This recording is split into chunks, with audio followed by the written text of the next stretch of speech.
everyone. Thanks so much for tuning into Sin's Workshop. I hope you're all having a wonderful day. You're gonna have to excuse me. I have like sinusitis or something. I'm not sick, but my AC has been leaking, which explains why I've had to be using my inhaler, because I was breathing in moldy water. So it really affected me. So I'm still like really congested here, and I've been getting like really bad sinus headaches. But I can't keep putting off recording. I took a week off. I can't keep putting it off. So let's get into it. We're going to be reviewing The Girl with No Reflection today. I have a lot of mixed reviews with this book. You're following Princess Ying, correct? Yes, Princess Ying, right? Did you ever see that Jim Henson movie, Mirror World? God. I'm pretty sure it's called Mirror World. Again, that's another one that I had like mixed feelings about. I liked it because it was Jim Henson, and I appreciate the story behind it, but for the most part, it's not like The Dark Crystal. You know, it's not like a movie that I love and, you know, need to see again and again, right? That's how I feel with this book, and they both kind of deal with the same premise. You have your princess. She switches places with her reflection, right? Because she's, you know, unhappy with her life. She thought she would fall in love.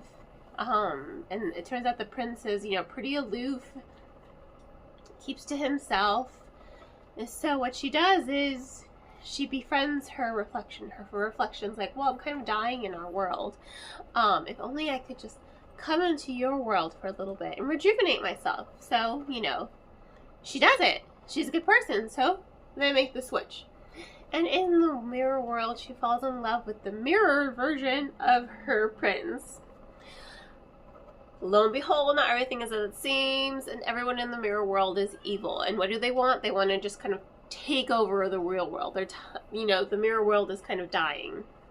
They also want, Us. Think of Us by Jordan Peele. They want to stop mimicking, you know, the people. They want their own lives. They have their own lives. They have their own identities. But they're stuck as whatever reflection they are in. There are lots of interesting aspects of the story. A lot of great fantastical elements. I think my main issue with this book is Princess Ying. I just found her to be incredibly annoying. She spends a lot of her time whining about, you know, love. But she doesn't really give the prince a chance. And she distrusts him at every turn. And it's like, girl, come on. The people you did trust turned out to be evil villains who were taking advantage of your loneliness. I do agree that maybe he shouldn't have left her alone, but he was trying to protect her. You know, that trope, and this is why that trope of the I'm keeping a secret to keep you safe kind of trope always kind of annoys me, you know, because it doesn't really work. Because it just leads to a lot of frustration and a lot of tension in the story that's just like, you as the reader, you're like, oh my god, just tell him the truth already.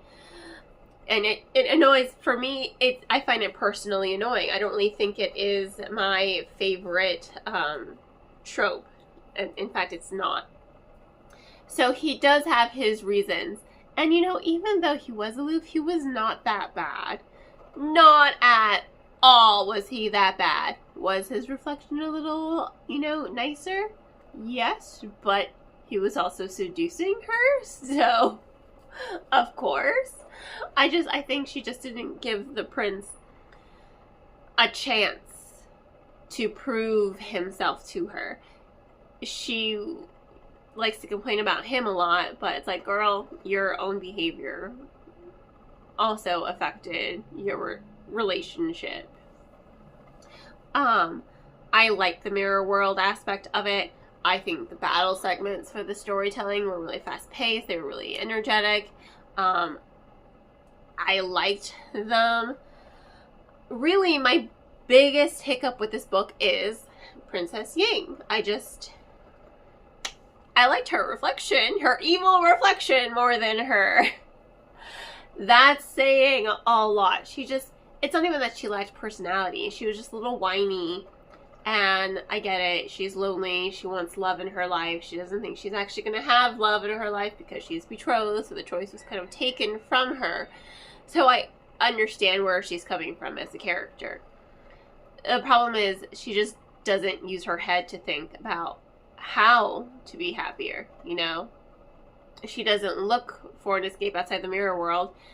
And it's just really frustrating to see her continue to make... I hate this as well. She makes the same mistakes of not trusting the prince when she already knows she can't trust the mirror world. And yet, she'll do things... He'll be like, don't do this thing that you want to do because you're going to put our lives in jeopardy. And what does she do? She does the thing he asked her not to do. And what happens? Puts their lives in jeopardy.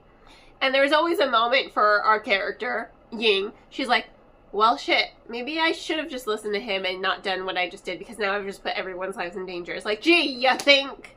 You fell into the trap again. And again. And again. And that was the most annoying part of the story for me. She just continued to fall into the trap repeatedly because she didn't want to just listen and use her head. And it was very annoying. He's like, don't do the thing. And she does the thing. So it was kind of a disappointment in that aspect. So I think the most I can do is give it 3 stars. I wanted to like it way more.